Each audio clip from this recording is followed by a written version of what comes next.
En répondant à un certain nombre de questions ici, et à propos de vos attributions, vous avez déclaré à cette barre ce qui suit. Marcel Etumba relève du salon. Vous confirmez cette déclaration et non de vous? Bien sûr, il ne relève pas de moi, il relève du salon. Très bien. Vous avez également déclaré que eux, ils étaient sous le commandement du président. Vous le confirmez? Bien sûr, je confirme. Très bien. Vous avez déclaré qu'il y avait une section des blindés, une section de l'artillerie et une section des batailles, y compris l'équipe qui était avec vous-même, c'est ceux-là qui étaient sous votre autorité. Vous confirmez cela? Je confirme. Très bien. Vous avez également reconnu et déclaré à cette barre que le président, et quand il avait une grande mission à l'extérieur, à l'intérieur d'abord, ou à l'extérieur, ou dans certains lieux que vous avez qualifiés de difficiles, là, la mission vous étiez confiée et vous avez également dit que vous avez pour mission de veiller sur l'ensemble de la présidence. Vous reconnaissez avoir dit ça ici, non? La mission? J'ai dit bien, je vais reprendre ce que vous avez dit ici. Vous avez déclaré ceci. Quand le président avait une mission à l'intérieur ou à l'extérieur, ou dans certains lieux difficiles, là, on me confie la mission et je veillais sur l'ensemble de la présidence. Vous l'avez dit ici, oui ou non? Je peux déterminer, c'est pas... Non, s'il vous plaît. Non. Moi, je suis... Est-ce que vous avez dit cela? Vous avez dit ça ici? Non, la oui manière ou non? que j'ai expliqué, c'est pas la manière qu'il a posé la question. Moi, je suis en train de vous faire état de ce que vous avez dit ici. Et ça se trouve sur YouTube. Voilà, je réitère. Vous avez déclaré ceci. Quand le président, et c'était en réponse à des questions que vous posez, monsieur le procureur Al-Gassimo, vous avez déclaré ceci. Quand le président avait une mission à l'intérieur ou à l'extérieur, ou dans certains lieux difficiles, là, on me confie la mission et je veillais sur l'ensemble de la présidence. Vous l'avez dit ici, oui ou non? J'accomplissais les grandes missions du président, mais je ne peux pas dire que je peux veiller sur toute la présidence. Monsieur le Président, qui m'en soit donné acte, il est en train de contredire ce qu'il a dit, et il a dit ça ici, le primitif en fait foi et la vidéo en fait foi. Le tribunal appréciera ça, maître. Le tribunal appréciera cela. Très bien, Monsieur le Président. Alors, j'ai continué avec vous, et en raison de ces différentes réponses, je vais vous poser quelques questions par rapport à vos attributions et par rapport à la structure de la présidence. Vous avez parlé des sections. Section blindée, section artillerie, section bataille. Chacune de ces sections était composée de combien de personnes? Chacune de ces sections était composée de 30-30. 30 personnes. Plus l'équipe qui était à votre service, elle était composée de combien de personnes? De 30 aussi. De 30 aussi. Alors, en tout, ça fait combien? 120. 120. Merci. Et en quoi consistaient réellement les missions que le président vous confiait? C'était quoi ces missions-là? Il vous confiait quelle mission? C'est comme la mission auquel il m'avait confié, c'est des grandes missions Deux fois, il me confie, comme c'était la mission du 28 septembre, pour aller traquer les bandits à main armée qui étaient déjà stationnés à Manéa. Ce sont ces missions-là qu'il me confiait. Et vous dites grande mission. Donc, le président vous confiait la mission d'aller traquer des bandits. Est-ce que vous êtes sûr de ce que vous dites? Bien sûr. Et est-ce que le président avait-il le droit de vous demander d'aller traquer les bandits alors qu'il existait un ministère créé à cet effet, dont celui de M. Moussa Tchegboro Kamara, qui avait pour mission de lutter contre le grand banditisme? C'est possible ça? Ce que j'ai dit... Est-ce que cela était possible? Parce que le président va comparaître ici, hein? Bien sûr. Alors, s'il vous confie une telle mission, alors qu'un département est créé à cet effet, n'est-ce pas, le président lui-même provoquait un conflit de compétences entre vous et le département de M. Moussa Tchegboro, n'est-ce pas? Là-bas, je n'ai pas de réponse pour ça. Vous dites? Je dis là-bas, je n'ai pas de réponse pour ça. Merci, Monsieur le Président. Monsieur Pivi, commandant acte, Monsieur le Président. Je continue. Votre département, quelle était la feuille de route qui vous avait été donnée par le président de la République? Quelle était votre feuille de route? Reprenez la question. Quelle était votre feuille de route, les attributions de votre département? Quelles étaient ces attributions? Expliquez-nous concrètement.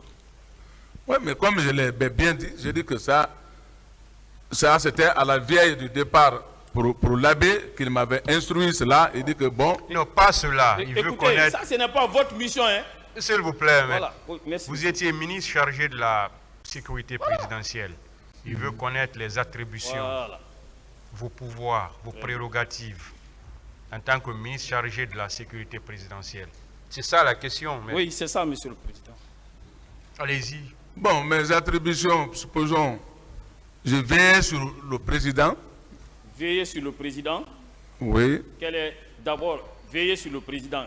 Et si vous veillez sur le président, quelle est la différence entre vos attributions et celles de l'aide du camp, qui aussi avait pour mission de protéger la personne physique du président? Faites-moi la distinction, je ne comprends pas ça. Ah, mais là, ceci-là est dépendant du régiment. Non. Écoutez, vous dites que votre mission consistait à veiller sur la personne du président. Le commandant Aboubakar Diakité Ditumba est passé ici. On lui a posé la question de savoir en quoi consistaient ses attributions. Il a dit, il a expliqué au tribunal que c'était d'assurer la protection physique du président de la République. Vous aussi, vous dites la même chose. Quelle était alors la différence entre vous, vos attributions, et celle de M. Aboubakar Diakité Ditumba? Puisqu'il ne relevait pas de vous, et puisque vous avez un département en charge. Moi, mon département veille sur la c'est-à-dire sur les missions du président et la vie du président. Nous, on veille sur ça. Quelle mission du président? Quelle mission? C'est ce qu'on veut savoir. Ne passez pas tout votre temps à dire. Mais je vous ai dit bien dire que ici, il y a la mission auquel j'étais parti à Mania. Ça ne relève pas de votre ressort. Maître, laissez-le finir, s'il vous plaît. Laissez-le finir. Ok, d'accord. Et la mission auquel on a effectué à l'abbé avant leur arrivée, ça c'est l'une des missions. Et revenons maintenant à votre département ministériel. Ce département, comment son cabinet était-il composé? Quels sont les membres du cabinet? Qui en était le secrétaire général, le chef de cabinet, les différents directeurs? Pouvez-vous nous donner les noms de ces membres qui composaient ce département? Non, ce département, comme j'ai dit, j'avais un chef de cabinet. Comment il s'appelle? Il s'appelle un certain Pépé. Pépé quoi? Pépé Collier. Pépé Collier. Voilà, excusez-moi, maître, avant de continuer. Je vois les avocats de la défense, s'il vous plaît. Votre place, c'est par là. Hein. Tout ce qui est comme siège ici, c'est pour vous. Il y a suffisamment de place. S'il n'y a pas de place, qu'on libère des places, mais c'est votre place, c'est ici. Ça, vous le savez. Voilà, tous ces sièges-là sont réservés à vous, pratiquement. Oui, c'était qui le... Continuez. Oui, c'était qui le secrétaire général? Je dis Pépé Collier. Non, vous avez dit chef de cabinet. On oui, passe. Parlons maintenant du secrétaire général. Qui était-il? Comment s'appelait? Il s'appelle, disons. Bon, là,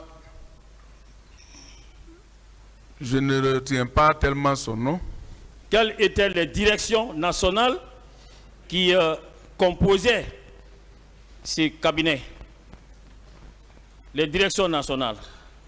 Bon, nous, on n'avait pas tellement de services là-bas à notre niveau. Donc, il n'y avait pas de direction nationale. On n'avait pas tellement de services à notre niveau. Et sur le plan national, y avait-il des directions préfectorales? Non. Non. Il n'y en avait pas non plus. Et quels étaient les dossiers brûlants que vous avez eu à gérer en votre temps? Les dossiers brûlants concernant des questions de sécurité présidentielle. 2 dossiers au moins. Oui, mais il y avait certains dossiers qui, quand de fois les éléments de la frontière nous envoient des flashs, on nous envoie cela pour justifier et on dépêche des missions jusqu'à Pamala, c'est-à-dire la frontière, pour regarder. Voilà certaines de nos missions. Est-ce que des questions intéressant l'intégrité territoriale, telles que des questions intéressant Pamalap, relèvent de votre ressort, vous qui devez vous occuper de la question présidentielle, de la sécurité présidentielle du ministre? Bien sûr. Vous n'êtes pas en train de faire un mélange des genres? Non, on ne mélange pas. Si, vous mélangez. J'ai continue. Alors, en tant que ministre chargé de la sécurité présidentielle, vous avez eu à dire ici que vous ne participiez pas à la planification des sorties du président de la République. Parfois, le président sortait sans que vous n'en soyez informé. Vous confirmez cela? Si, je confirme. Alors, avec toutes ces réponses, qu'est-ce que vous avez comme occupation en tant que ministre chargé de la sécurité présidentielle? Puisque ce n'était pas vous qui assurez concrètement la sécurité du président. Quand son cortège faisait des sorties, vous n'étiez pas là, vous ne planifiez pas. Mais qu'est-ce que vous faisiez réellement là-bas en tant que ministre chargé de la sécurité présidentielle? Oui? Moi, je jouais mes rôles, mais ce n'est pas aussi tous les rôles que je jouais. Vous ne pouvez pas me dire ça. Dites ça au peuple de Guinée au moins. Pas ma personne. Comme je l'ai déjà dit. Monsieur Claude Pivi, mon colonel, et avez-vous une fois siégé au Conseil des ministres? Au départ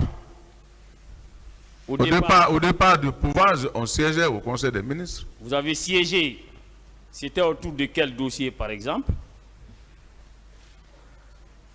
Ah, là, il y avait beaucoup de dossiers, je ne peux pas retenir les dossiers. Est-ce que vous avez eu à présenter un seul dossier en votre qualité de ministre chargé de la sécurité présidentielle devant le Conseil national de transition, le CNT? Vous avez eu à défendre un budget là-bas, comme les autres ministres le faisaient? Si j'ai défendu certains dossiers, compte tenu des mouvements frontaliers, ainsi de suite, comment les éléments devaient se comporter au niveau de la frontière. Je dis bien un budget. Vous connaissez le CNT? qui était l'organe législatif qui servait des parlements pendant la transition sous le CNDD, avez-vous présenté votre budget sectoriel là-bas, le budget concernant le département chargé de la sécurité présidentielle? Vous avez présenté un budget comme les autres ministres le faisaient? Vous l'avez fait?